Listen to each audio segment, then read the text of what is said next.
No, I'm not that busy. Like body controls caffeine or something. Yeah, I need more. Get it. Okay, I thought I started it. We can see you and hear you. Okay, it was on my end. Thank you. All right, now let me see if I can get the rest of this stuff teed up.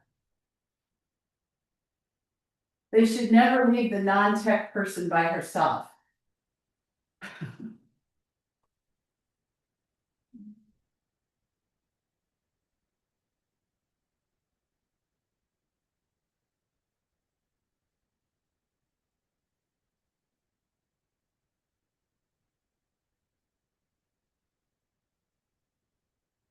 Oops. Okay, for those of you guys in the room, here are your packets to take notes with. Perfect. On. And then if anybody else comes in, you make sure they get them. You said, they shouldn't leave me alone. Okay, so first of all, this is the CE credit class. If you are staying on the class for the purpose of getting CE credit, then you need to have your camera on. And you need to leave it on. Ms. Gandy is going to be keeping an eye on you all. And we're waiting for a few people to still come in the room. So in the meantime, let me do a couple of things. So first of all, in the chat, I'm going to send to all of you the documents that we're using here in the class. Once I figure out how to properly do that. I hit the wrong button. File. Computer. Oh, great. Thank you so much. Okay, here we go. So my recommendation, can you guys move this way? Yeah. Just because I like to see people, but I also have people on camera, so. Oops. Take notes. Like one of my best practices is that when you're taking a class like this, take notes on the documents that I've given you, and then when you go to write your first contract or a future contract, and you're not sure what to do, you can always go back to these notes, right? So that is absolutely super important. All right, so that came through the chat, okay, I'm guessing? Okay, all right, and Andy's gonna monitor the chat for me. Well, let's see if I can share my screen.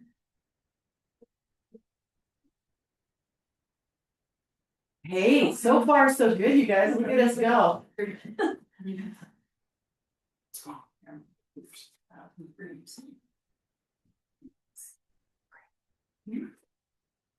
Oh, it's not what I wanted to do. Yours might be at.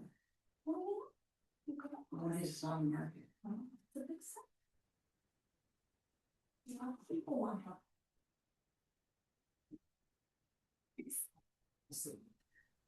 Margaret, did you say you dropped the link in the chat? I didn't drop a link, I dropped 3 documents.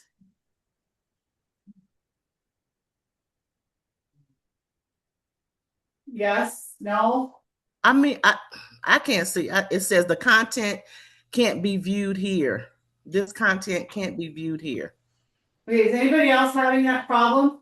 I can see him. Yeah. Can you see the documents themselves, Lynn? No. Okay, and you're in the chat? Yeah, I think so. Let me go back. If you open the chat button at the bottom of your PC, you should open a chat and it should have 3 documents in it: a buyer advisory, a definitions of working relationships, and a document called ERB 2026. No, I don't see it, but that's okay. Okay, all right. I don't want you running without them. So what's your email address? Lynn? I got it.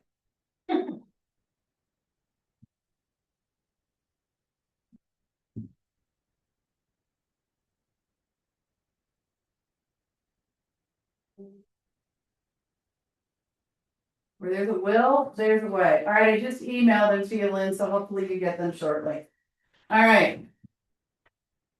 Brooks, you guys don't need to see my email. That's scary. Okay. Oh, I'm in the wrong document. It's a morning, guys. Bear with me. She needs major caffeine. So good at asking. I just follow directions. Did we have enough? Yeah. Okay. I was expecting not this many, so last I heard, we only had 6 people registered and they were all on Zoom, so I was happy to see all of you, let me tell you that, so. You have caffeine up there, do you want me to go get you? I have a Okay. big old thing of caffeine up here, so thank you, Janie. Yep. Okay, all right, so welcome to class. My name is Margaret Gade. This is a CE credited class, which means that to get your 2 CE credits, you need to stay the entire time. And for those of you on Zoom, you need to leave your camera on the entire time. Miss Andy's in my office keeping an eye on things, and right now she's out there taking attendance.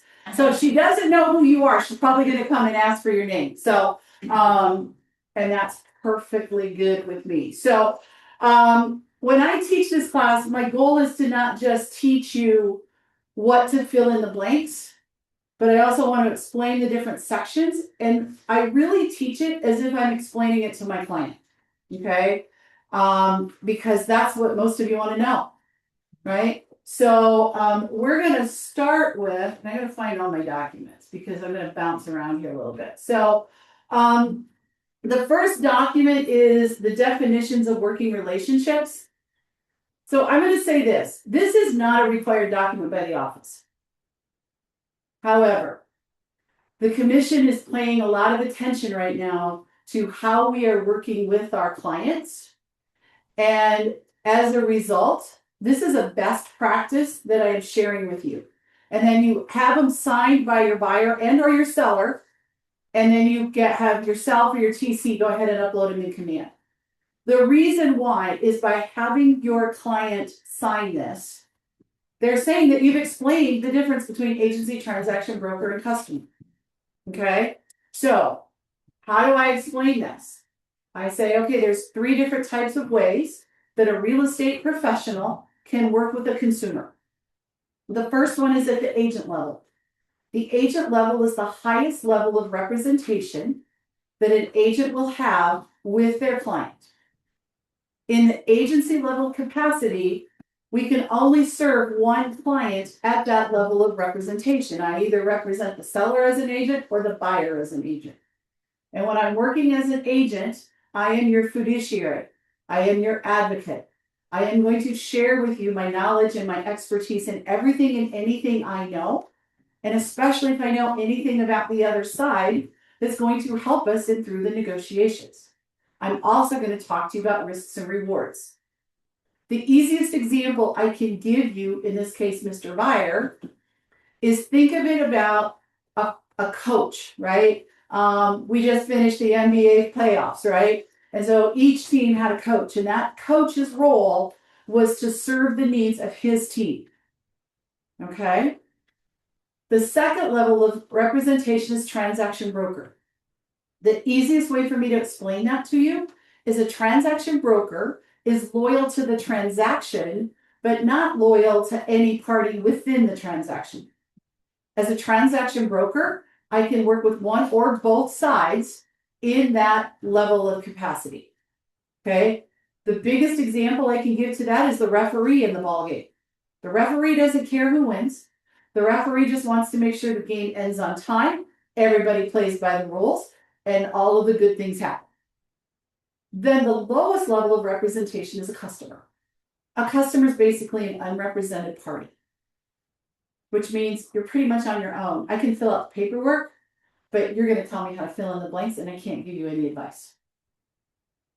You guys, that's exactly how I explain the definitions of working relationships with them. Okay? And then sometimes they'll start asking questions. Like, well, how would that play out? And I might go into some examples. And since we're doing a buyer class today, I'll be the buyer. You sign a buyer agency agreement with me, and you find a house that's for sale by owner.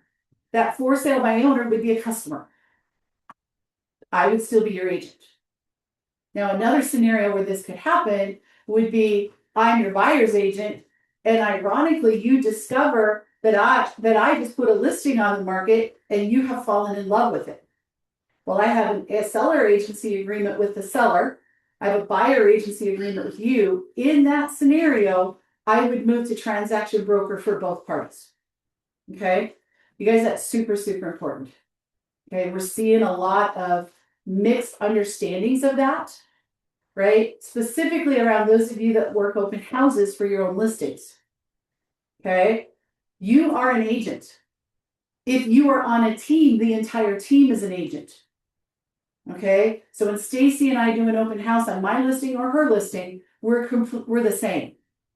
So if somebody walks into the open house unrepresented and wants us to write the offer, that person who walked into the open house is a customer, and we stay agents with the seller. Okay, if you guys get in situations where you don't know what to do with this, call me, call Bob, and let us talk you through it. Don't second guess it. Fair enough? All right, so then down below, you fill in the date. If you're in CTM, I acknowledge receipt of this document, and I'll fill in the date. And then the buyers sign it, and then down below is the authorization that you're signing it, saying on this date, broker provided the names of the buyers with the document via how. My favorite 2 ways to disclose how I gave them the document. If I'm physically standing in front of them and they're signing hard copies, I say physical delivery. If I'm going over it with them verbally, but I'm going to email it to them for them to sign through CTME, I use the words electronic delivery. Those are probably the 2 easiest ones to use that kind of are all encompassing. So physically and electronic. Physical delivery or electronic delivery. Some people will write email, that's fine too, right? Okay, questions on this document. Again, it's not a required one. Okay, so if you don't do it, it's not like Bob's going to kick it back and tell you did something wrong. I'm sharing this with you as a best practice, understanding what's happening in our market today. Okay, all right. Let's get to the good one. Now, how I'm going to teach this is I'm going to teach this using my CTME. This is a template that I have built in CTM. And what's beautiful about a template is you can fill it out today. You're going to take this class. You're going to be, Ryan, did you get a packet? Yeah, I did. Okay. You're going to have all of this great knowledge. You're going to have all your great notes. You could actually go into CTM and build a template like the one that I have here. So then when you actually go do a buyer agency agreement, you can just create a new one and copy it and then make some critical changes. Okay, up to you. Go take a CTM class. They'll teach you exactly how to do that, but you can start to see it, what I've done here. I've also made this template, not one that I use in my business, but one that I use to teach this class. So you're going to see more notes than specific numbers. So just because sometimes depending on the audience, I can't talk numbers. So we have the exclusive right to buy listing contract. You'll notice at the very top, it tells you when it went into effect, which meant mandatory use date, January 1st, 2026. For those of us that have been around for a while, we know we had a whole lot of contract changes in January, right? Like 13 or 14 of them. So you always want to make sure you're using the most recent copy. Okay. For those of you that start using templates, you're going to want to make sure you're using the right copies for your template, or you'll be using the wrong forms when they make a form change. Okay. This part, there's a couple pieces here. It's in bold and it's in all caps. So I think the commission is shouting at us and the client. The first one says this is a binding contract and has important legal consequences. And if, Mr. Buyer, I can't explain to you everything or you don't understand something, please seek a legal or tax counsel, because I am neither an attorney or a tax person, even though I try and play one on TV sometimes. And I do that because I try and make it light when I'm going through it, right? The message is there's legal and tax counsels. I don't know enough to tell you how this is going to impact your taxes. If you're going to hit by capital gains, I don't know. Talk to tax people. Okay. The other piece is, and I love this one, compensation charged by the brokerage firm is not set by law and is fully negotiable. Okay. There's no standard, typical, any of that. Your rates are your rates. Now you can say my rate is, We'll talk about that a little bit more here, but you cannot say the standard rate is, the typical rate is, because there is no such thing. Okay? Johnny and I and Mara will tell you that's what got us to the NAR settlement from August of 2024. Yeah. Okay? All right. So, next line. What are you going to check? Buyer agency. Right? Start with buyer agency always. Okay? The date over here is the date that you're meeting with the client or you're preparing the contract. So that's today's date. Or maybe tomorrow. If you've got the appointment tomorrow and you're doing it today, you can make that tomorrow. Okay?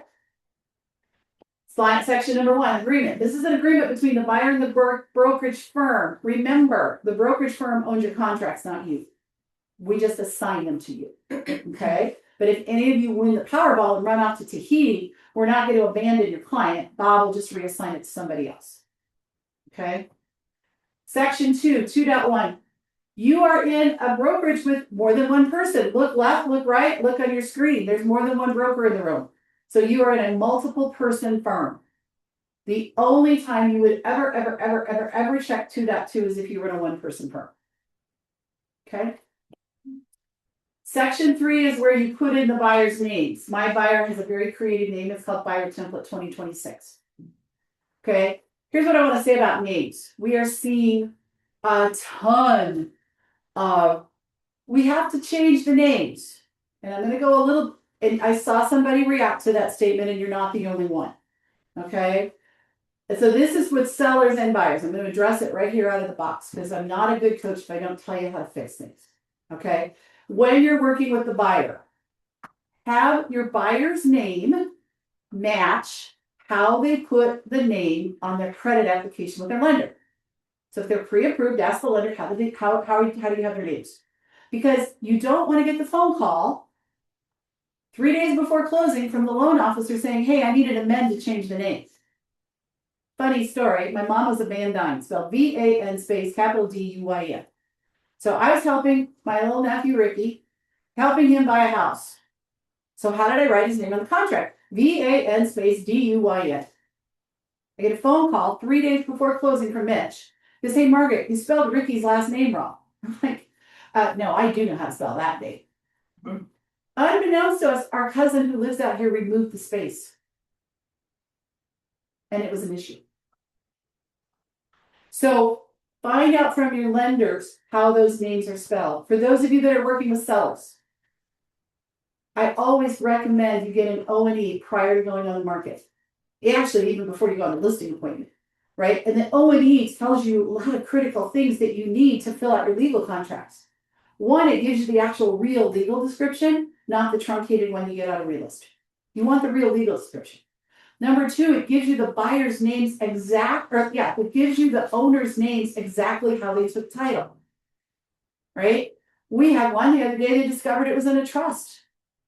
Right? We had one the other day that I don't know what they did. I didn't even look at it, right? But the reality is use the O&Es to get you the proper names on your listing agreements. Okay? So best practice. I'm done with my tirade on that. Okay.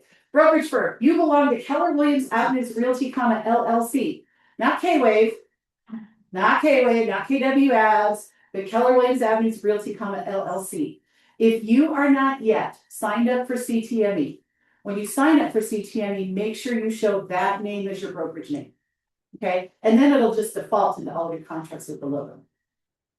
Okay? Keller Williams Avenues Realty, LLC.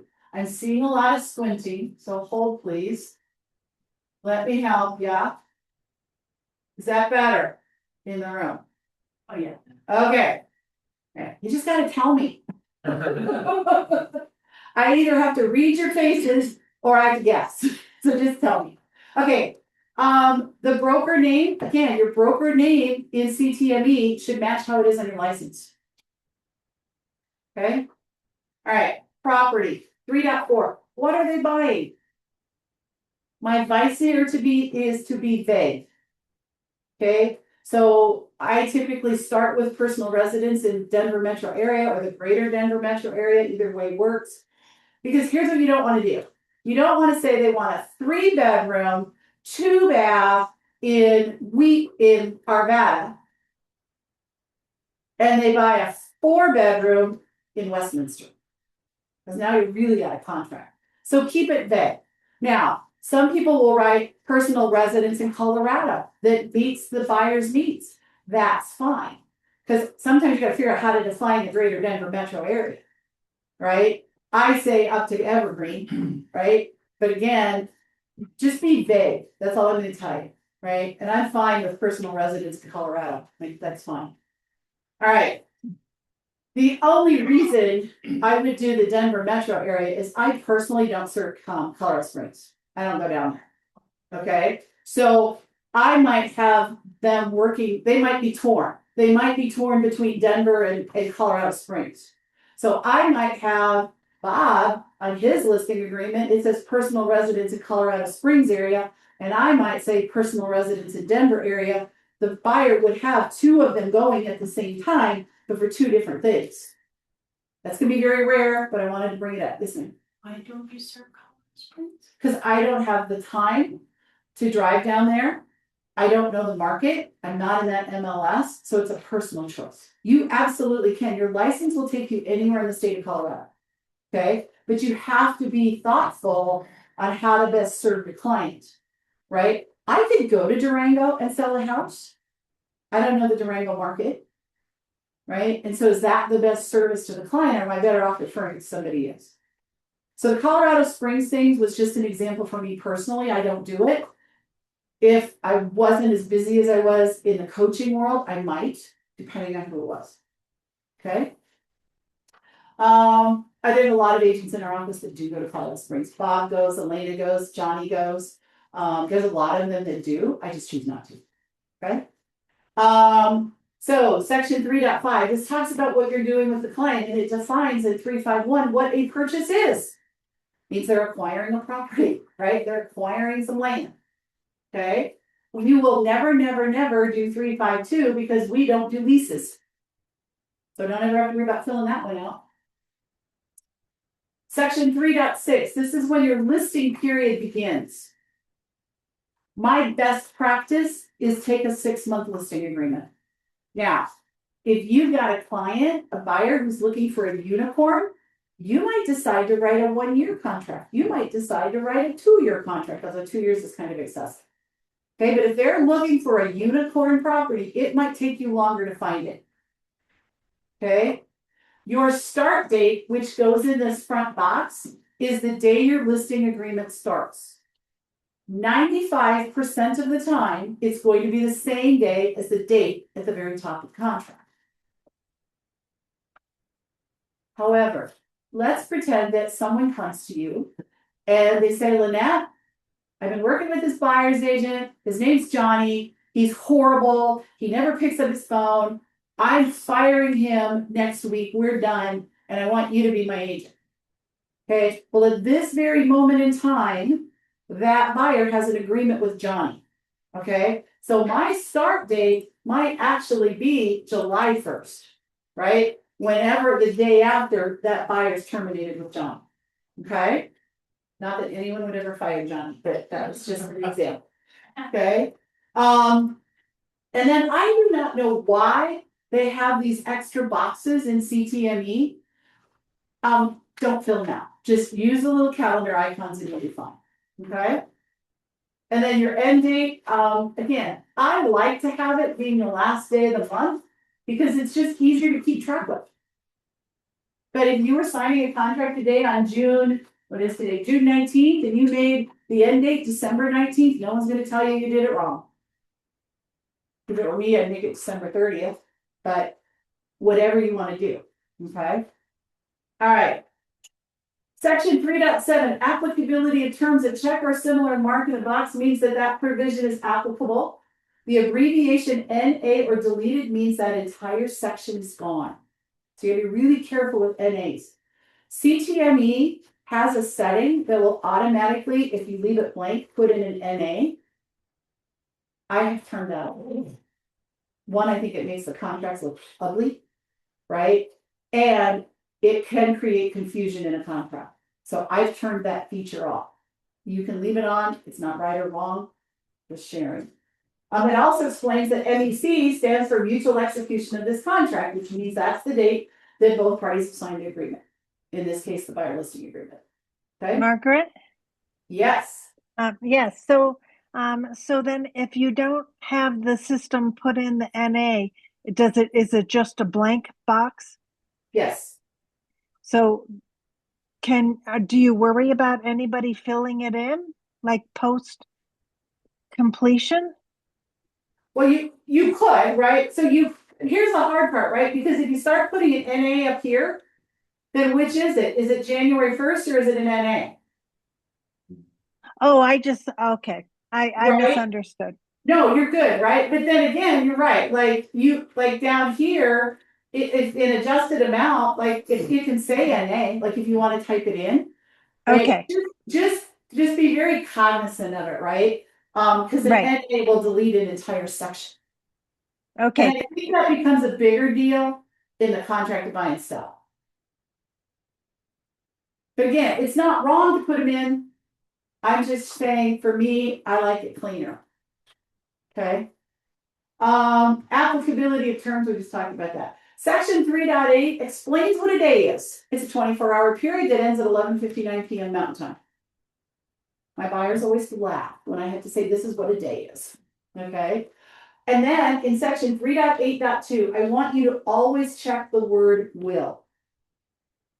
Right? And what it says is that when you're computing the number of days, when the ending date is not specified. Example, 3 days after MEC, the first day is excluded and the last day is included. And if it falls on a Saturday, Sunday, or federal holiday, it will automatically move to the next business day. If you check will not, how many of you would have a problem with an MEC it landed on today? As you were writing contracts, how many of you remember that June 19th was a national federal holiday? I didn't. Right? And so by putting the will in there, if you have a contract where the deadline falls on today, then it automatically would move it to Monday. If you check will not, how's your client going to turn in the earnest money when the title company's closed? Okay? So just always check will. It just keeps it clean. And if you check nothing, it defaults to will not. Okay? Section 4. This is where it talks about all of the differences between the brokerage relationship, right? It does talk about that in the event that we have brokers in the office, competing brokers, right? So if Coachy and Jamie, Coachy's got the buyer and Jamie's got the seller, they still can both serve them as agency because they're two separate defined brokers. Okay, so that's what that section 4.2 means. 4.3.1.1 says if I check the agent box at the top, which I just told you to do earlier, 4.3.1.1 says that in the event I have an agency relationship with both parties, I will automatically move to transaction broker. So 4.3.1.1 gives you the permission to move to transaction broker. You don't have to go ask their permission when you get into the situation.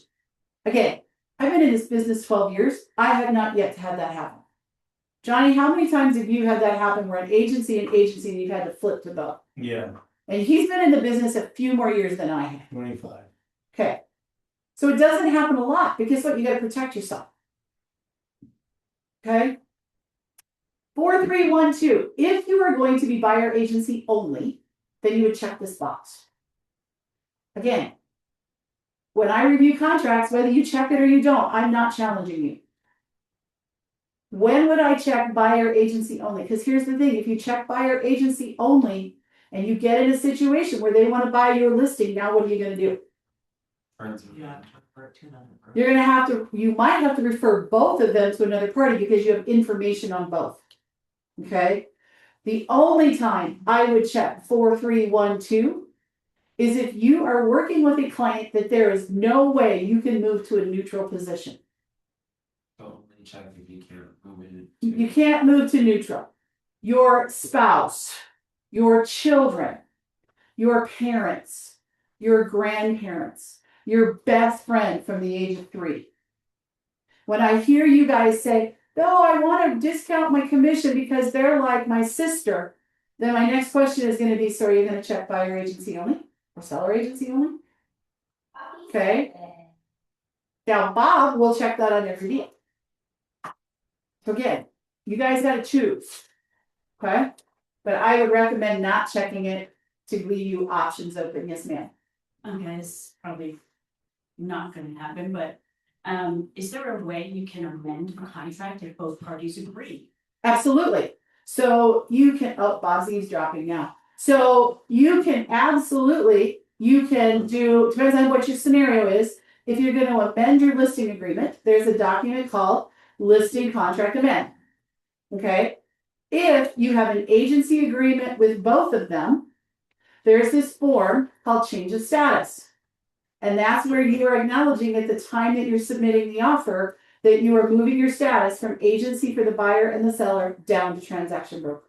So the answer to your question is yes, I can amend anything in a contract, depends on your scenario. Okay?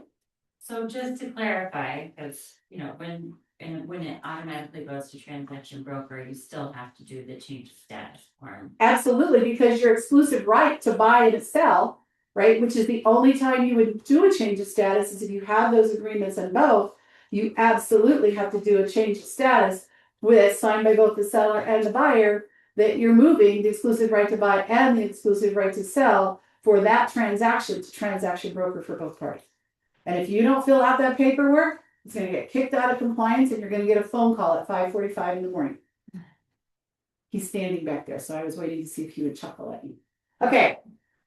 432 just explains that if you check the box transaction broker at the top, that you're serving the client as a transaction broker, which remember, when you're doing a transaction broker, you can't talk to them about risks. You can't talk to them about, key information. You still have to give them adverse material facts, but you can't give them your guidance.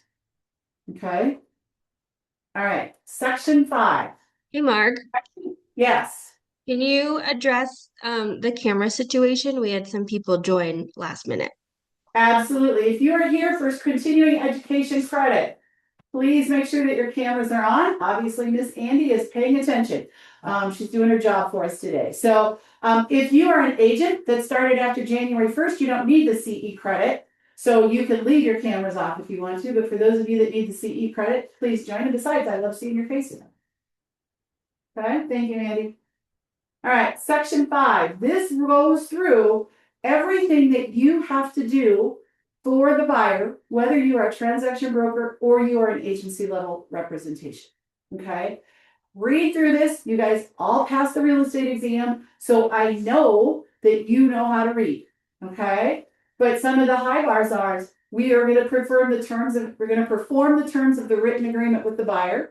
You're going to present any offers on their behalf. You're going to disclose to them any adverse material facts. You're going to keep them informed throughout the transaction. You absolutely cannot, in section 5.2, disclose any of the following without their permission. You cannot disclose that they're willing to pay more. You cannot disclose what their motivating factor is, and you cannot disclose that they're willing to take financing terms other than what's offered unless they give you permission. Okay. Broker may show properties in which the buyer is interested to other buyers. If you're a buyer's agent, you're working with a bunch of buyers and they're all in Arvada and they all want to buy 6-bedroom houses for $650 in Arvada, you might be showing 3 or 4 different of your buyers the same house. And that says you can. And they understand that you just have to keep the silos up. Okay. A buyer once asked me to not show the same property to other. So we put it in additional provisions that we wouldn't show other people that property. And you didn't have to because it was already there in 5.3. Right? Here's the thing with additional provisions, and Bob, feel free to chime in. But sometimes we're writing things in additional provisions that are already in the contract. And so here's the problem. Attorneys wrote the contract. And if you start playing attorney, you risk putting something in additional provisions that could cause conflict between what's in the actual commission form. Okay? All right. It also states that you have no duty to conduct an independent inspection of the property. That's up to them to hire an inspector, okay? Section 6 talks about your additional duties as a buyer's agent, okay? Number 1, you're going to promote the interest of the buyer with the utmost good faith, loyalty, and fidelity. Remember, we talked about that when we went over the definitions of working relationships? When I am going over this with my seller, and by the way, I do go through this section with my seller. I do it high level, kind of how I just did it with you guys. But I'll say, remember we talked about that? Here's where it says it in the contract, in 6.1, that I am your advocate. 6.2, I'm going to seek a price and terms acceptable to the buyer. And 6.3, I'm going to counsel the buyer to any material benefits or risks of the transaction. We already explained that in definitions. Now we're just reinforcing it because it is part of the contract. Margaret, Yeah, are we still required to give the buyer advisory form? yes, and we'll get to that at the end of the class. Anything else in there, Andy? Nope. Thank you. Okay, number 7, compensation. Okay. So in compensation, you are going to be paid in section 7.1.1. This is where, I'm sorry, 7.1.1. This is where you put your fee, your rate. Okay. So whatever you charge to represent a buyer is what is going to go in 7.1.1.1. I can tell you this, the office minimum is 2%. I will tell you this, a competitive buyer's rate is between 2.5 and 3. I'm not going to tell you what to charge other than just that. You need to look at what your service package is and the value that you bring to your buyers, What'd you say? and you decide. Sorry, what, Ryan? What was the what's the going percentage right now? There's not a going Or not one. going, but The competitive rates right now are between 2.5 and 3. Okay? That's what you would have to pay another agent to bring the buyer. That's what I, as the buyer's agent, is Right. going to charge my buyer. Okay? Right. Because remember, who pays us? so Contractually, the buyer. Right? Then you request in the contract to buy and sell that the seller pay a portion or all of it in section 29 of the contract to buy and sell. So I'm gonna make sure that I'm keeping this super clean because we're talking about buyer documents today. Okay, yes, ma'am. Any discrepancy between what you've put in your contract into your success fee and what the seller is willing to pay becomes the obligation of the buyer. Absolutely. Right? Now, here's where you need to be careful. Some of you like to go in at a lower fee. Let's say you go in at 1%. I'm going to do extremes here because then I'm not giving you numbers. Okay. If we went in and we were only in charge of 1 apple, okay, and you take them out to a new build, and these builders want us to sell their homes, yes? Yeah. What happens when the builder's offering 5 apples and you have an agreement for only 1? Can you take 5? You can amend, But you do it. No, you can't take it unless, what do you say, Mara? you amend the exclusive right to buy. Yes, you have to amend the listing contract. So let's play that out. So Ryan, hey, we've got an agreement, and I know that I said I was only going to charge you 2.1 apples to help you as a buyer, but hey, the seller's offering 5 apples, so will you go ahead and guarantee that I'm going to get 5 apples and sign this agreement? Anybody want to have that conversation with your buyer? No. So my moral to that is don't cut yourself too short. You can always take less. You can take more and cause yourself a problem. And Bob just said big problem.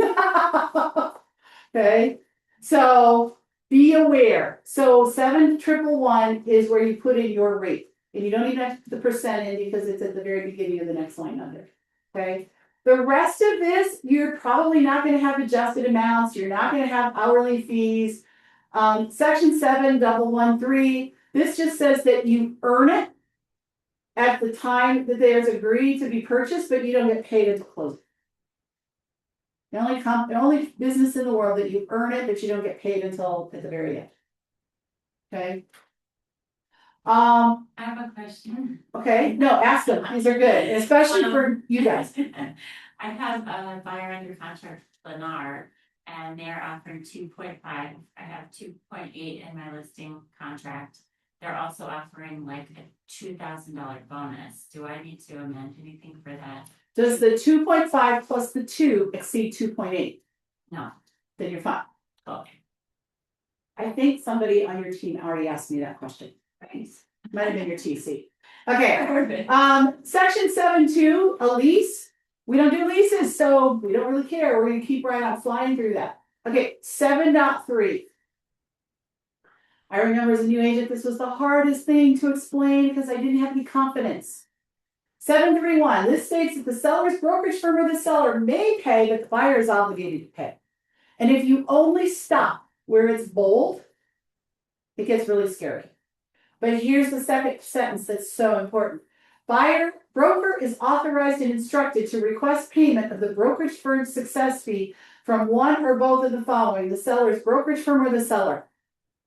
If you don't check 7.3.1, you don't get to ask for the seller to pay it in 29.1.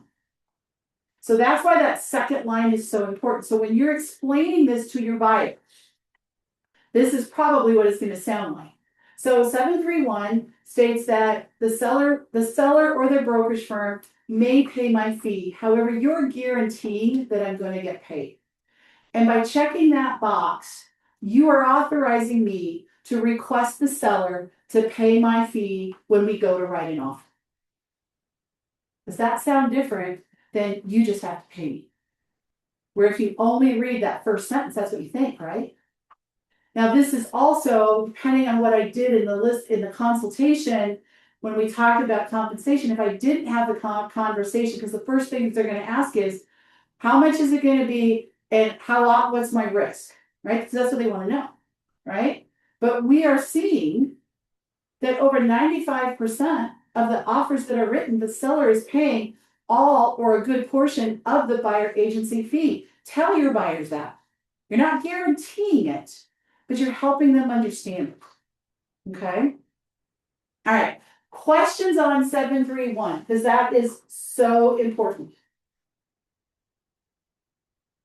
Okay, now if you have a buyer, usually it's the industrious. If you have a buyer that says, hey, I will just pay your fee if that means I can get the house for less money, then you would check 7.3.2. It's going to be unusual. I've only had it happen once in my career, but it could happen where you have a buyer who says, I will just pay your fee, let's not even bring it into negotiations. Unusual, but if that's what happens, that's why we have 7.3.2. Okay? 7.4, holdover period. The holdover period, you guys, is there to protect you. Okay? So the holdover period means that in the event the buyer purchases a home that you showed them, started some negotiations on, and then your agency agreement with them terminates, and they buy that house after that termination, they guarantee that they're going to pay you your compensation anyway. So I put in 90 calendar days. You can put 30, 45, 120, 365. I don't care. You can put 0. Okay? But that's what that's for. And then you would check the will box. Now, if I'm helping Andy and Patrick buy their first house, I'm probably not going to put a holdover period in on my daughter. Right? I don't think she's going to try and take advantage of it. Right? And when I explain, well, you might. When I'm explaining this to my buyer, I say, so what the holdover period is there is that in the event you go purchase the property I've shown you, and our agreement has terminated, either because it came to an end or you fired me, and you go buy a property, you're still going to owe me my commission. And they're going to look at me funny. And I say, well, let me tell you how that may have happened. It's not unusual for buyers to go drive by the house to show another family member, and the seller's outside mowing the lawn. And a conversation gets started. And that seller might say, you know what, I'm really frustrated with my agent, and so I'm going to fire them. And you know what we could do? If you fired your agent and I fired my agent, I could sell you the house for less money and we would both come out ahead. And my buyers go, I would never do that. And I said, I know you won't, but clearly somebody has because it's been part of the contract.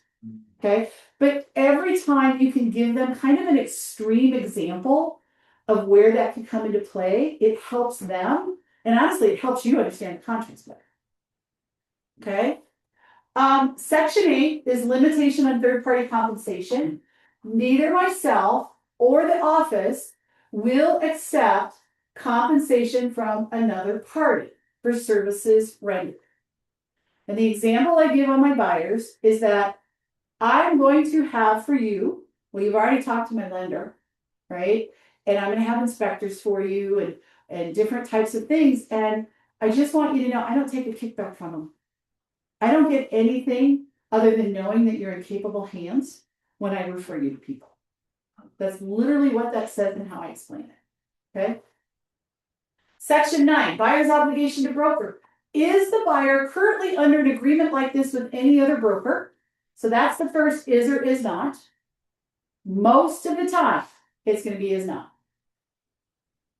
And do they have they received a submitted property list from anybody? Normally, it's going to be has not. Now, remember that when Lynette was filling out the paperwork and the buyer was firing Johnny at the beginning of our conversation? Okay, I remember who was playing. Okay. If she's filling that out today, but her listing period doesn't start till July 1st, the buyer is technically under contract with Johnny, so it's going to say is. Right? Yeah. And if Johnny knows he's getting fired, he would have given the buyer a list of all the properties he showed them.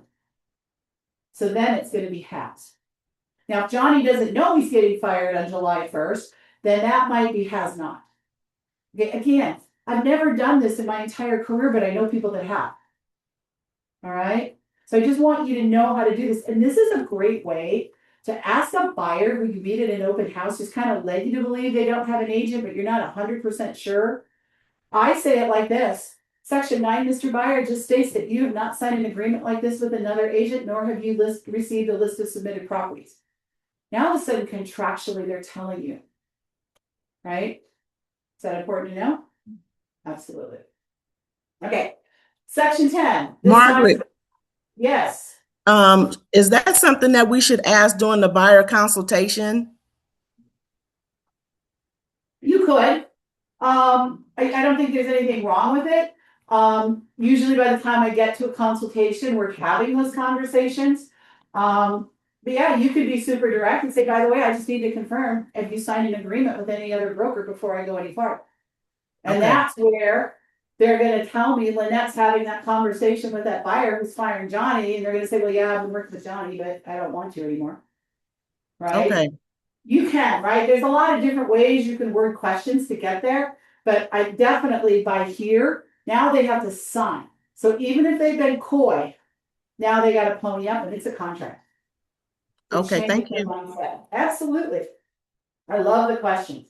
Okay, owners, the homeowners association. Buyer acknowledges that property may be located in a common interest community. They're just acknowledging that they're out there. Okay. Section 11, buyer due diligence. This is stating that Mr. Buyer, it is up to you to perform the due diligence, not me. You. I'm going to help you. I'll help you get it. I'll help you find the resources, but it is not my job to verify the accuracy or completeness of any statement by any seller or anybody else. And I think that's a really hard one for us sometimes, because as realtors, our natural tendency is to solve everybody's problems and get all the answers for them. And the minute you do that, then what happens if you didn't get all the answers? So You look like the bad guy. well, that's when bad things happen. Right? And so just make them understand it's up to them, right? And it doesn't mean that the MLS is 100% accurate. Right? Marketing materials may not be 100% accurate, right? Like we've seen it a ton out in Candella's area. The builders didn't turn in the right square footage for the houses. Whose job is it to verify it? The buyers. Whose job is it to verify if the hot tub's included or not?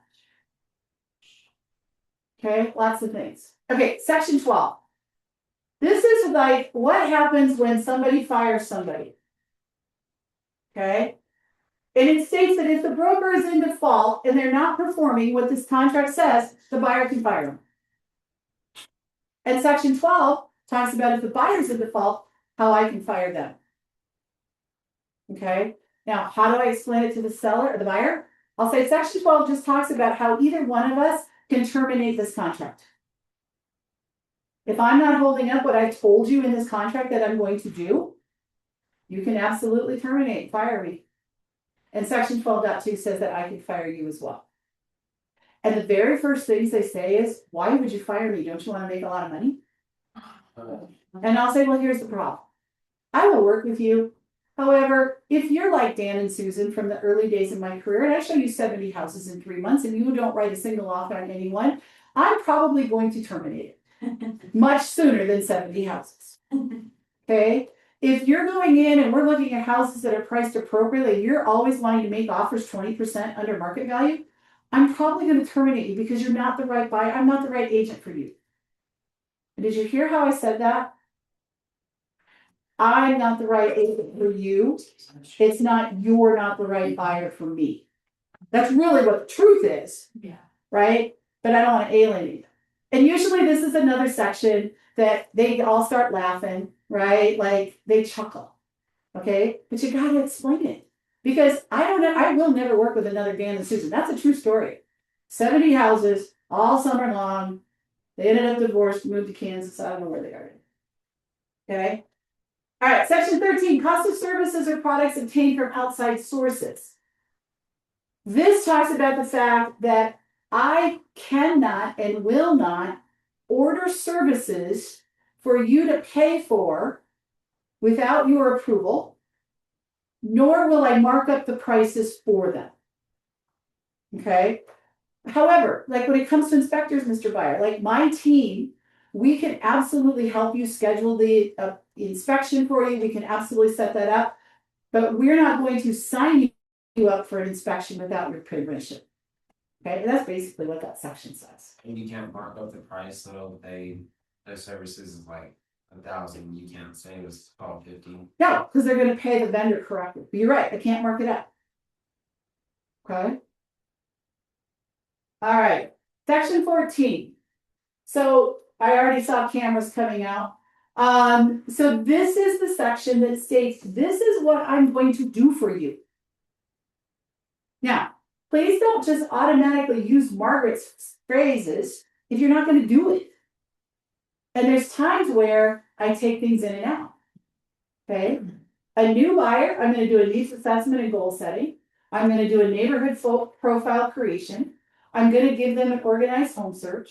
I'm going to provide them strategic guidance. I'm going to do their offer presentation. I'm going to attend the home inspection. I'm going to, I think I duplicated this, strategic guidance and negotiation. I'm going to do communication management. I'm going to do pre-closing consultation. I'm going to do closing document review, and I'm going to complete the transaction. Now, if I have a buyer who calls me up and they say, hey, Margaret, the neighbor's house is for sale. We want to make an offer. We've already talked to them. Do I need to do a needs assessment? Well, take it off. I don't need to do an online neighborhood search. Take it off. Because you're contractually agreeing that those are the things you're going to use. This becomes a much bigger deal in the listing consultation, but it's super important. So if you're not going to do those things, please don't use my script. Write in what you're going to do. That area is the list of things that we're going to do for the buyer. Yep, so section 14, what are you going to do for a buyer? Okay. Section 14.2. There's two components to this section. The little box is what are your restrictions or limitations on showing homes? Well, do you need a lockbox code? Probably. If you can't get a lockbox code, how are you getting in without breaking the window? Then you got a whole nother problem. So I would put in there daily code access via lockbox. If the seller never confirms the appointment and gives me the access code, I can't show the houses. Now, other things that you could consider putting in here would be maybe you don't show homes after dark. Maybe you don't show homes on Sunday. I typically, you can absolutely put those things in a contract, and I've seen them in contracts, and that's okay. I tend to make that more of a conversation with them about, look, I prefer that we don't look at homes after dark, because honestly, you can't really see the house, you can't walk the exterior. Can't really see the neighborhood. Right? Or I might say, I typically don't show homes on Sunday, but you know what, in the rights, it's not that I won't consider it, but let's just try to avoid them. Okay, so again, different people. I worked with a broker before I had my license. He did not show homes on Sunday, and it was in this agreement with him. That was his faith day, that was his family day, and it made it contractual. So you do you. I just want to talk you through that. Okay. The big box is, what MLS services are you a member of? So mine says Denver MLS, and then you could put in parentheses RE Colorado. With the constant moving targets that we have, who knows? It could be RE Colorado today and it could be a different name tomorrow. So that's why I just call it Denver MLS. If you serve Colorado Springs area and you are a member of PPAR, which by the way, I'm told they didn't change their name, but I don't know what it is, then you would put that there. If you serve the north side and you're going up to Fort Collins and Longmont in that area a lot, and you need Iris, you put that there. So every MLS that you're a member of, you want to disclose there. Can you guys imagine Bob's, where he's got Denver and Iris and PPAR and Pueblo and Summit County? Like, he's got the gamut as our managing broker. Okay. All right. Section 15, disclosure of buyer's identity. Buyer does grant you permission to disclose their identity. That's what you're going to do 99.9% of the time. Because, let's be honest, don't you disclose their names on the contract to buy and sell? Yeah. Yeah, so you're disclosing their names, right? However, if you happen to have the fortune to be working with a very high profile client, they may not want people to know who they are when they're buying it, because why? If I'm Bo Nix, and the seller knows I'm Bo Nix, and I'm coming up with an offer that's maybe less than list price, even though it's at market value, and they know it's Bo Nix, what's the seller might gonna think? Gosh, it's Bo Nix, he can pay more. Right? Now, well, that could happen too, right? Now, I do have a client that says does not. And they are buying a property, high dollar property, which is why it's taking years. High dollar property, they're buying it in a company name in which their financial advisor is the signatory, because he is a very high profile NBA player and she's a very high profile model. So everybody knows who they are, right? So in that case, I had to check does not. But also remember, then who's the buyer agency agreement signed with? The name of the LLC signed by the financial buyer. Right? I can't wait for somebody to call me and say, hey, I have this situation, what do I do? Those are my favorite ones. All right, section 16, disclosure of settlement service costs. Buyer acknowledges that there's going to be costs and expenses in buying a house. Attorneys, lenders, inspectors, title companies. I can't require you to do any of them. I just want you to know that you're going to be responsible for paying them. Okay. This is also where I do talk about that they will get a disclosure they get a preliminary disclosure from the lender, right? They get a good faith estimate. And then before closing, if they're working with a lender, they get a closing disclosure. And then we go get a buyer settlement statement from the title company and we show that to them. So there's lots of disclosure. If you're working with a cash buyer, you're not going to have that good faith estimate up front. So ask that title company to get you a buyer settlement statement earlier. They can do it. They might not like it, but they can do it. All right. Section 17, wire and other frauds. Did you guys know wire fraud's a deal? Is it a deal, Sherry and Mara? Yes. Yeah, you guys had an attempt on it. Yes, we did. Okay. So for a buyer, get an email from our title representative. Yeah, it was very well done. So here's the thing. I talk to my buyers about it. And I'll say, look, wire fraud is very prevalent. There's fraud everywhere, right? Understand that myself, no one on my team will ever send you wiring instructions. We will not ask for your wiring information. On the same token, The only people that are going to give that to you is the title company. And if you're unsure at all, or even if you're 99% sure it's legit, pick up the phone number I give you for the title company and talk to the name of the person I give you to confirm that you just received as a safe link to click. And you will never, from the title company, after you've already provided them information, or they've provided you information, are they gonna call you an hour later and say, oh, change of plans, we just moved our bank? Like, that's never gonna happen. But that's what happened tomorrow. They literally said, oh, change plans. There was no change plans. Okay, so I talk to my clients about it. I want them to have the awareness, and I talk to them many times throughout the transaction about it. Okay. 18, removal of marketing material. Buyer acknowledges that the marketing material used by the seller has probably been syndicated all over the place. And even if we were to request the listing agent prior to closing out the transaction to remove the photos, there's no guarantee the photos will be removed from all of the other downstream carriers, right? So we literally had one in our listing that we just are closing on next week, hopefully. And literally, I was able to find the previous pictures from the agent who expired it last year in realtor.com. They weren't in Zillow, they weren't in Redfin, they weren't on the MLS, but realtor.com had not removed them yet. So what this is saying is we can ask, but there's no guarantee it's going to fall downstream everywhere. There's nothing I can do about it. So this is releasing you from liability for that. And this is pretty much like if the buyer wanted those pictures. Okay. Yep. Non-discrimination. Mr. Buyer, we can't discriminate. And I go through, we can't discriminate on, all of the things. I don't care if they're pink with green polka dots from Mars. We cannot discriminate. Okay, that's easy. Oh, look, here it is again. Mr. Buyer, in section 20, if there's anything here you don't understand, please contact tax or legal counsel before you sign this contract. Must be important because it's on the contract twice. Once at the very beginning, once at almost the end. Section 21, Mr. Buyer, this states that in the event you and I get in a dispute, we agree to go to mediation first, and we will split the cost to the mediator.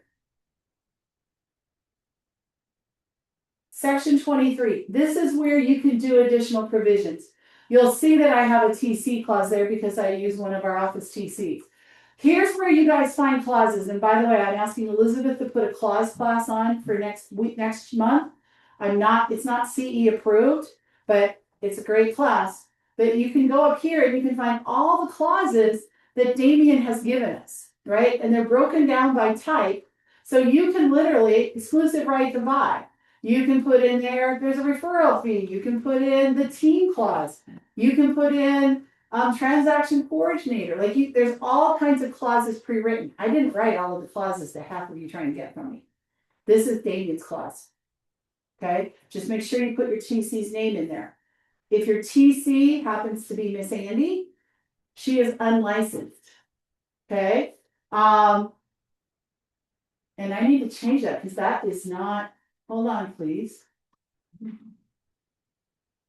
For whatever reason, it didn't have the unlicensed piece in there. Yeah, so this is the one I should be using. I need to change it. So see how I did that? So all of you that just took a screenshot of what I have, you better delete it because you'll use the wrong one. So you're going to do buyer understands that Andrea Westbrook is an unlicensed assistant and will be helping broker throughout the transaction. And if, by the way, if you click the links, you don't have to type it all. Okay. If you're using Trevor has a license. So you're going to change unlicensed to licensed. Okay. Remember the difference. A licensed TC can absolutely write contracts and actually negotiate for you. Unlicensed can't. I'm a control freak. I want to do it all. Okay. If you're doing anything else, if you're doing a buyer rebate, if you're doing anything else, those additional provisions go in here. Okay. Questions? We're almost to the end. Yes. It says they're responsible to pay the coordinator, but they don't say how much it's going to be. Well, the buyer doesn't need to know how much you are paying the coordinator. Oh. It says buyer authorized coordinator to receive the buyer's personal information. The broker is solely responsible for paying. I didn't see. Yep, you're good, okay? And by the way, I believe, I know Andy has, both of the transaction coordinators have signed the non-disclosure with the office. So if you're using them, you don't have to worry about all that craziness that we had at the beginning of the year about disclosing on the contract to buy and sell form. Okay? All right. 24 attachments, buyer advisory. That's probably the only attachment you're going to have on a buyer contract. So somebody asked the question very early, is the buyer advisory still required? Yup. Okay. Section 25 says that nothing in this contract is deemed to ensure in the benefit of another person other than the buyer, the brokerage firms. Section 26 talks about the different ways that contracts can be delivered. I really hope that someday they'll take out faxes. Section 27 talks about, any subsequent modification has to be in writing. Can't be on a handshake. 29 says that this entire contract is in effect. Section 30 states that the buyer acknowledges a copy of it. If you sent them the link, you gave them a copy. Another great best practice is when you get to the end of the transaction, download all of the contracts in a PDF format and send them to your client or put them on a flash drive that's branded to you. Megan's Law. Does everybody here know what Megan's Law is? It's the sex offender law, right? And so I will tell the buyers this. I'll say, are you familiar with Megan's Law? It's interesting to me how many of them aren't. But the fact it's in a contract, it makes them pause. Like, well, what could it be, right? So I'll say, Megan's Law has to do with the registered sex offender list. And if that is something that is a concern to you, I can't look up any of the neighborhoods for you, but I can send you the website, or you can Google the website here in Colorado where you can look that up. And then I'll say, always be cautious when you do that, because they're registered everywhere. Check your own neighborhood first. Okay, because I want everybody feels really safe in their own little neighborhoods, right? Yeah. Like I had a seller one time, she was like, oh my God, if I knew that there was a sex offender in my neighborhood, I would move out. I looked it up, her next door neighbor was. Oh. And it wasn't like a getting drunk and using the outside park as a urinal. It was bad. And I never told her. She doesn't live there anymore. She hasn't lived there for years. But again, you don't get to decide for them, and they can do their own due diligence on that. Okay? All right. That is through the agency agreement. Questions? All right, we got one more to go. The buyer advisory. Oh, there it is. Get rid of this. Make this bigger for the room. Although you guys in the room have all your own pictures. So the buyer advisory, by default, will when you go to CTM, I'm going to give you a couple of CTM tips and tricks today too, because we have time. This is going to end in less than 2 hours, but I got a tap dance so that we're at least making an hour and a half. Okay, so you always start with what they call your parent contract. So in CTME, you always start with either, in this case, your exclusive right to buy. And then the names, when you create the definitions of working relationships, if you choose to do that, and the buyer advisor, which you're required to do, those names will automatically come over. So the beauty of the buyer advisory is that you don't have to do anything. You just have to create it and it's ready to go. Now, this goes through a lot, and it's changed since the beginning of the year. And this is a document that Damien created for our office. So this is not a commission document. This is our own. However, if you're going to work with a client, they have to sign it. If they won't sign it, we're not doing business with them. Okay? So the front part, it talks about the use of confidential information. Some of you in the room are pretty new to the business. Some of you haven't even closed the contract yet. Thank you for coming and learning. What would it be like if you couldn't come to Bob, or for those of you in coaching, to Margaret for help? Mara, what would happen if you couldn't call me? I would cry. You would cry. I would quit. You would cry, and you can't serve your clients at the highest level. And trust me, I still call Bob. Yeah. And of course, my favorite ones is he goes, I think we should call Damien, right? But this is you disclosing to your buyer that you have support and that the buyer is giving you permission to discuss things with them. Okay? When they changed the contracts at the beginning of the year, they took away that right, which meant that if you got in a situation when you needed help, when it's now heated, now you have to get a signed authorization to talk to Bob or Margaret. Yikesers. So the confidential information. So here's how I explain this to my buyers.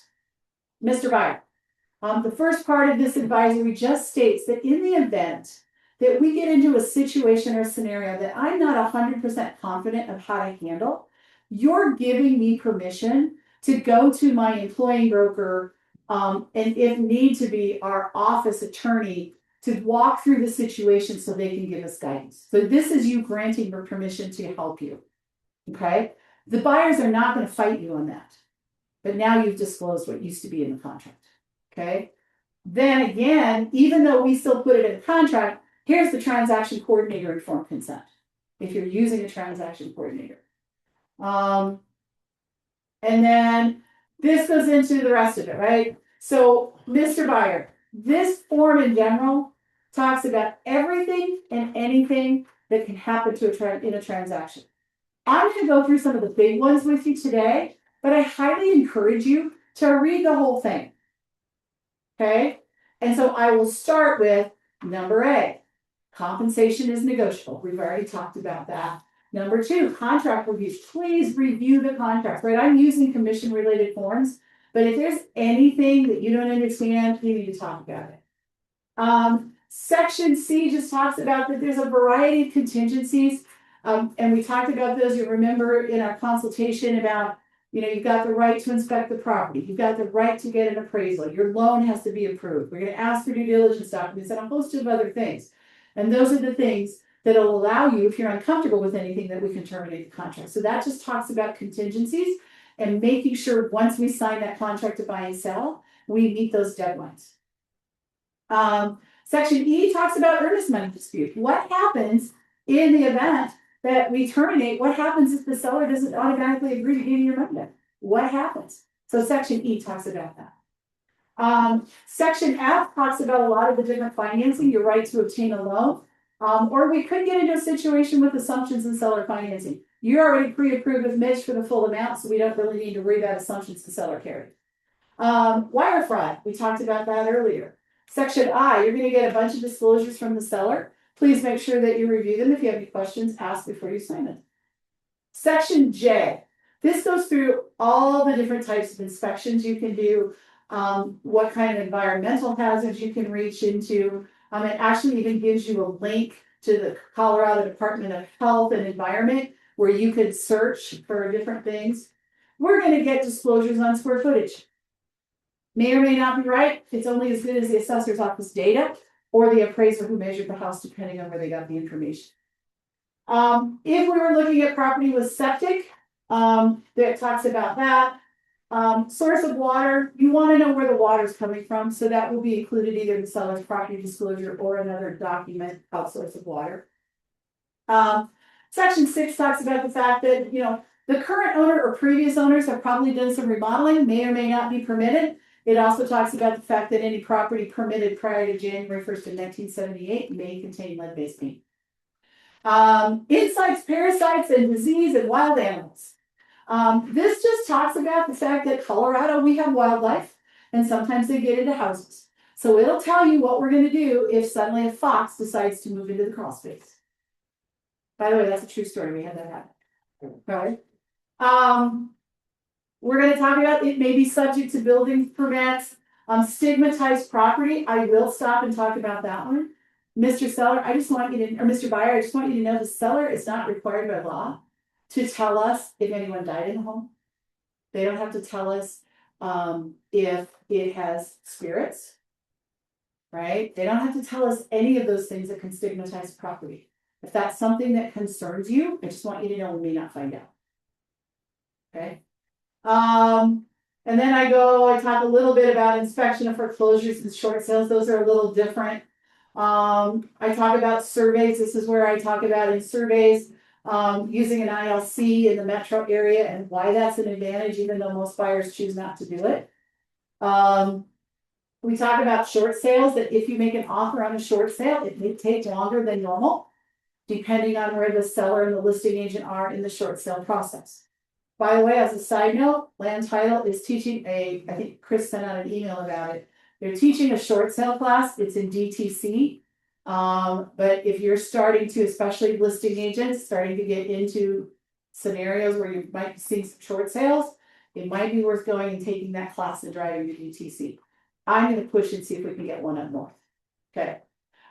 Insurance, Mr. Buyer, you want to insure your home. Okay. Even if you're a cash buyer, you want to insure your home.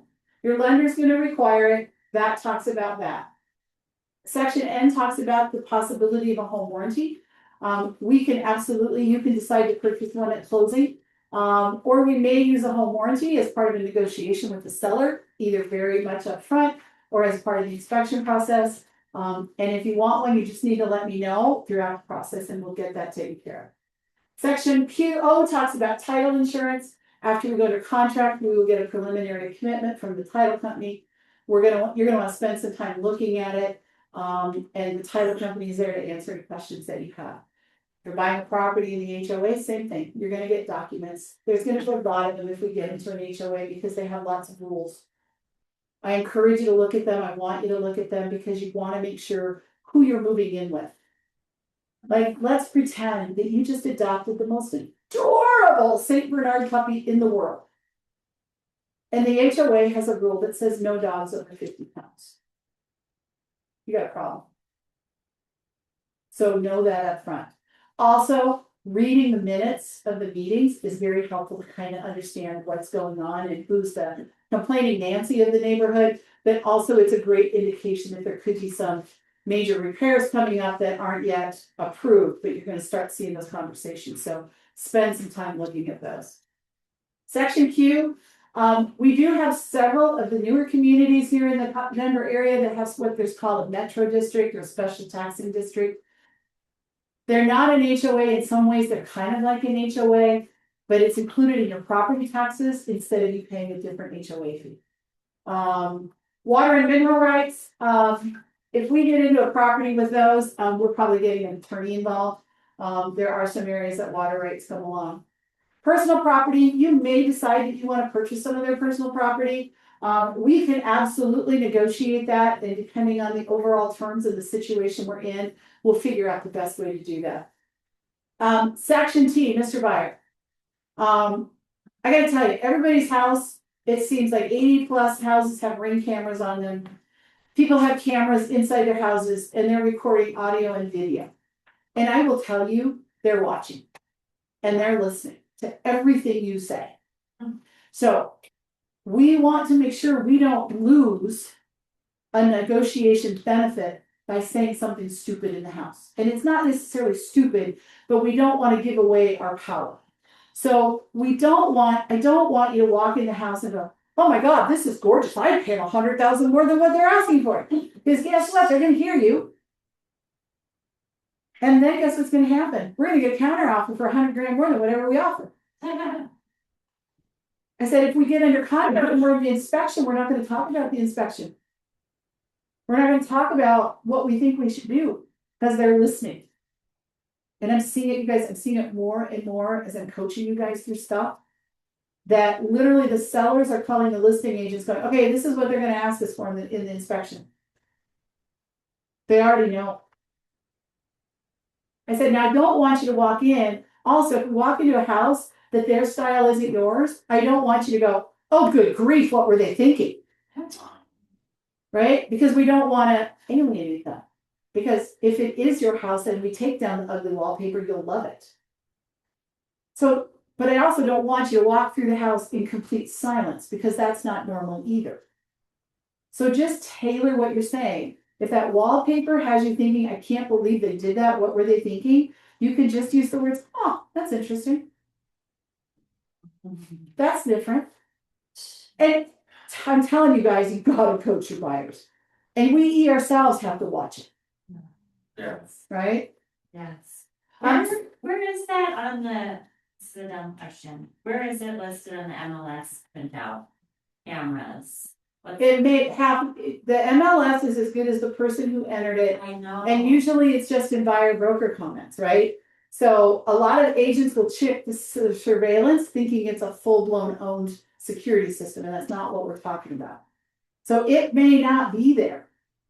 I worked in open house the other day and I saw a camera in every single room. That's creepy.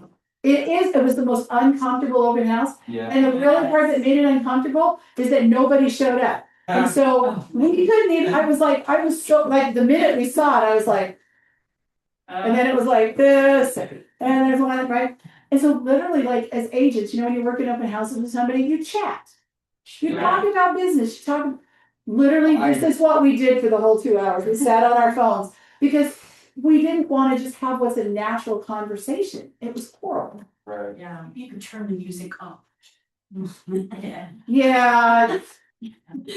Yeah, that would be a little too loud. Wait. Yeah. Yeah, I hear you. So just be aware. And that's legal. Yeah, That's right. it's your house. You have as many cameras in your house as you want. Sherry and I were staging a house and we were moving things around and I said, oh, I think we should move that. It kind of looks like a tumbleweed. And the seller texted, I'll move the tumbleweed. We had no idea there were cameras in there. I'm like, what else did I say? That's terrible. Horrible. So you just have to assume that they're there. Feedback for free. I know, but if I had a buyer out there, they could be giving away things that could hurt them in the negotiations. Yeah. And that's my purpose to the buyer. Is one, let's not alienate. Yeah. And because then they might go, yeah, we ain't taking your offer no matter what. You were really attacked, right? But also, I don't want them saying, well, give them 50 grand more because we're gonna get an counter offer for 50 grand more. Guaranteed. Right? And so again, it's when I'm counseling my buyers, and it's my buyer class, right? I just want them to know. Like, let's just assume it's always there, even if we don't see it. And it gets them in the habit of every house we go in, not saying something dumb. Yeah, be careful what you say. Careful what you Talk about it after we leave. Yeah. And not out on the front porch. Right. Let's go to Starbucks. When I said that in Kathy's house, Kathy called me up and she goes, I know you told me not to do this, but we're getting an offer. And she knew everything about it. She knew what culture they came from, which she didn't have a problem with, right? But had we not accepted it, right? So she knew their culture, she knew what they were going to offer, she knew everything. Because they stood on the front porch for 20 minutes and figured it out, right in front of the ring court. I mean, it was fine, but it was still like, no. Seller possession after closing. Mr. Buyer, sometimes sellers will need to stay in the home after closing. And this section goes through some of the risks associated with that, right? And one of the biggest ones is if they haven't moved out, if you've closed, and then you have a date and they're going to be out in 10 days, and 11 days later they're still in the home. You now just had to go. You now are dealing with the eviction process. So there are risks, Mr. Buyer, and I want you to know that. And yet, sometimes we have to do it to negotiate and actually get the property. So I just want you to understand. And if you're not comfortable with that, then guess what? We're just going to have to find a house that they don't need that. Okay. Section V talks about FERPTA in the event the seller is a foreign investor.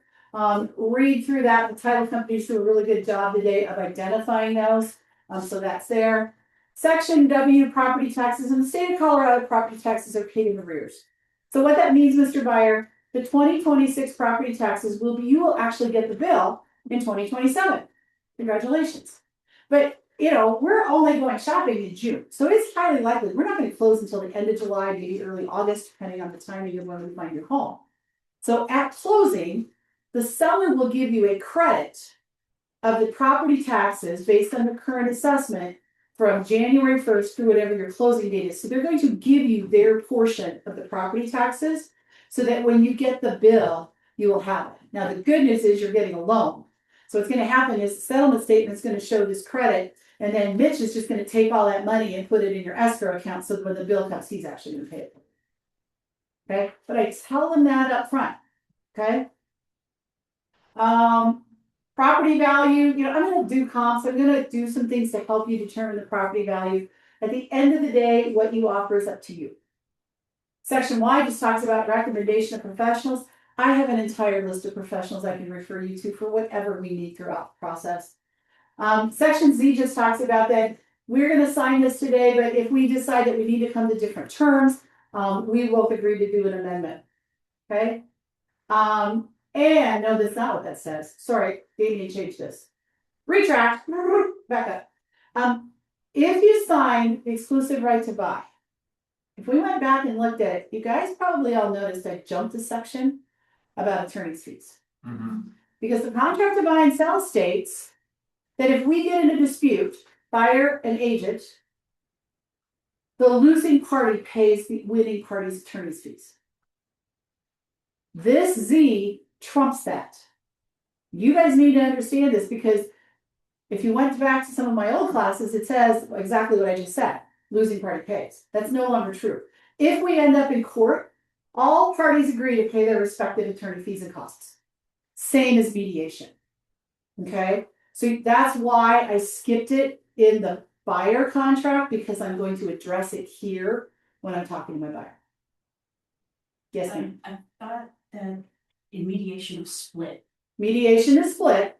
This is about section 20. So if I go back here, because I don't think I closed it, I didn't. So if you look at 2022, in the contract to buy and sell, it says in the event of any arbitration or litigation related to the buyer listing contract, the arbitrator or court must be award to the prevailing party all reasonable costs and expenses. So that says, ye who loses pays the attorney, right? Say yes. Yes. Okay. I didn't say that when I was there because it says here, this is an amendment to that section of the contract to buy and sell where both parties pay their own attorney's fee. Anybody want to know why now these advisories are required? Z. There's a whole lot of other things in there, but Z makes it required because otherwise you're agreeing that the losing party pays both attorneys. Could there be a situation where a seller hasn't agreed or signed an amendment where that fee agreement from the original contract isn't adjusted? I'm not following you. So this is from a buyer. So on the seller side, is it guaranteed that the seller is signing an amendment that states the same thing?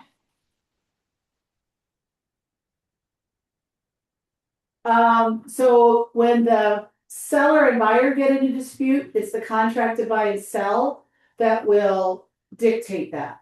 Oh, that doesn't, okay, this doesn't matter because this is between us and them, the buyer. This is between us and the buyer, Okay. or if I'm on the seller side, it's between me and the seller. So this is where if my buyer decides to sue me. Right, sorry about that. No, you're good. That's why I was confused for a minute. So thank you for bringing it back around, right? So this is if the buyer and I, or if we're dealing with the seller and I get in a dispute. That's what this is about in the buyer advisory or seller advisory. Okay. So why is that still in the exclusive right to buy? Who wrote the advisories? Got it. Okay, so for those of you that didn't catch it, Damien. So Damien is writing this advisory that trumps the commission document. That's why. Other agencies could absolutely be using section 22. I don't know what EXP does. I don't know what Remix does. I really don't care. Because I'm not part of it. Okay? All right. Woo! Okay. What questions do we have?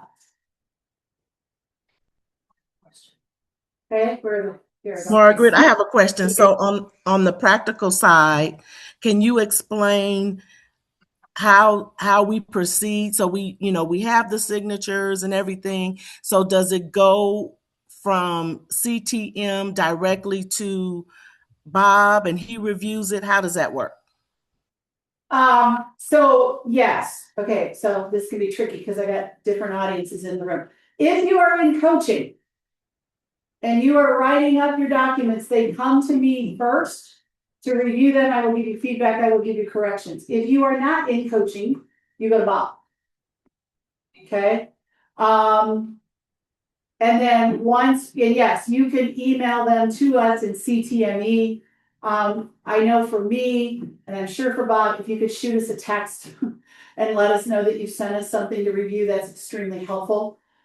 Just because we both run around like crazy people. I do watch my email for those. But a nice text is a good heads up. So yeah, you can email them direct to us in CTME. Once we've approved them, then you can send them to your buyer for their signatures. Here's the thing. I just taught you how to explain it to your clients. Please don't be the broker who does this. Send it to the buyer. Dear Mr. Buyer, attached to your documents, please review and sign. And if you have any questions, let me know. How many of you read? So you download a new app on your phone and you have to accept the terms and conditions. How many of you read the entire terms and conditions? Or do you just scroll to the bottom, check the box, and sign it? Guess what your buyers are going to do? Guess what your sellers are going to do? Do they understand the contract? No. Are they trained like you? Have they put in 168 hours of education to get a license? You guys have to go through these contracts with your clients. I showed you how I do it. I showed you how to do it. What I would encourage you to do is, first of all, take the contract. So maybe today you set aside 5 minutes and you actually read line by line by line the definitions of working relationships, if you're going to use that in your business. Maybe you set aside 5 minutes tomorrow and you read the first 10 sections of the exclusive right to buy. And then you took off Sunday because you're going to spend time with Dad. So on Monday, you take 10 minutes and you read sections 11 till the end and read every line. And then maybe you spend part of Tuesday and Wednesday going through the buyer advice. Read them yourselves. They're pretty self-explanatory. Then have some fun. Okay. So for those of you that were in coaching, you got to watch us have a lot of fun during our skills lab on Wednesday, where we did a mock buyer consultation here in the room. And we had Mary Smith and Sherry Gill here. And one was the agent and one was the buyer. And they both walked away saying, oh my goodness, that was so much fun. They were just practicing. They were doing nothing more than role playing, right? So if you're not sure, right, I just taught you a ton, right? I hope that you all feel more empowered today than you did before you walked in the room. Okay, good. Yeah. Yes. Yes. I like positive reinforcement. What if you practice with each other, right? Kelly and Kim live just down the road from each other. What if they got together and said, hey, let's get together for lunch and let's practice together? Right? I'll be the buyer, you be the buyer, you be the agent, and then we'll flip. Before lunch, I'll play one side, and then after lunch, you play the other side. It doesn't take that long to go through it. But when you're working with a client, you're either face-to-face with them. Zoom is a beautiful tool for those of you that know how to use it because you can share your screen and walk through the contract live with them. And guess what? They haven't signed it yet because you haven't emailed it to them. So if they want to change something, you can go in and change it on the fly. You go through them just like I did with you guys. Buyer will take you about an hour, hour and 10 minutes. Right? I mean, I did this whole class in an hour and a half and I give you a whole lot of extra commentary. Right? And then, and you can do it by phone. If you're going to do it by phone, when you pick up the phone, email them to them and then they pull them up and you walk them through. That's how I did it pre-COVID. After COVID, I do it on Zoom. Right?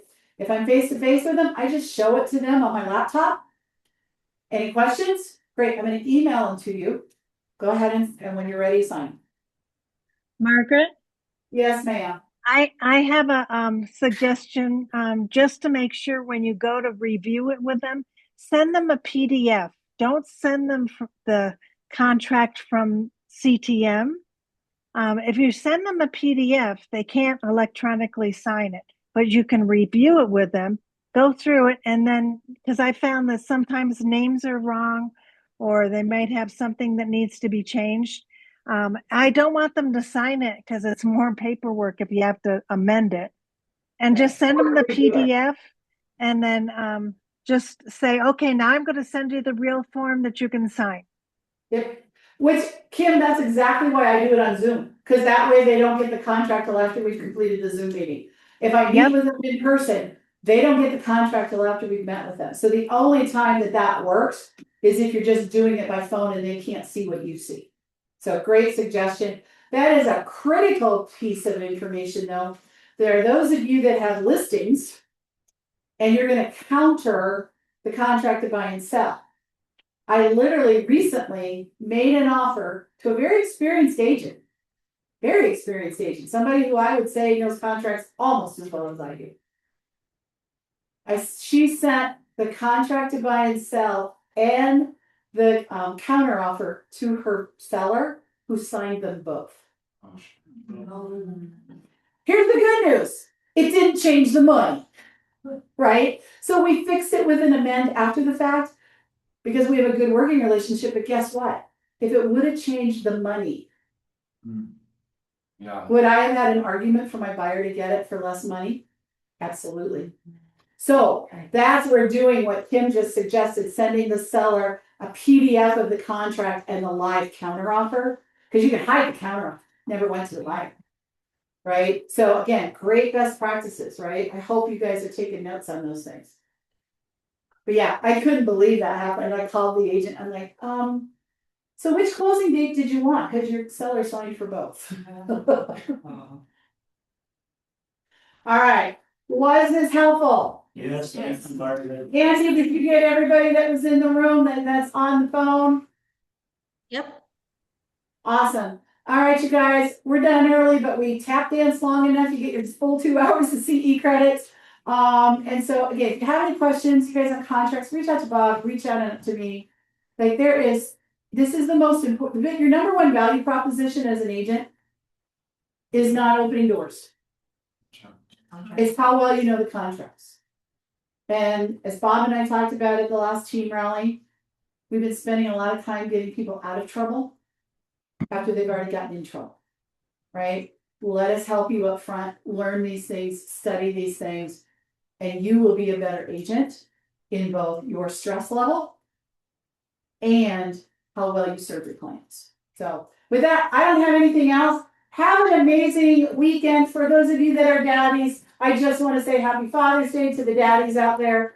And if you're blessed enough that your dad is still with us, make sure you spend a little extra time with him this weekend.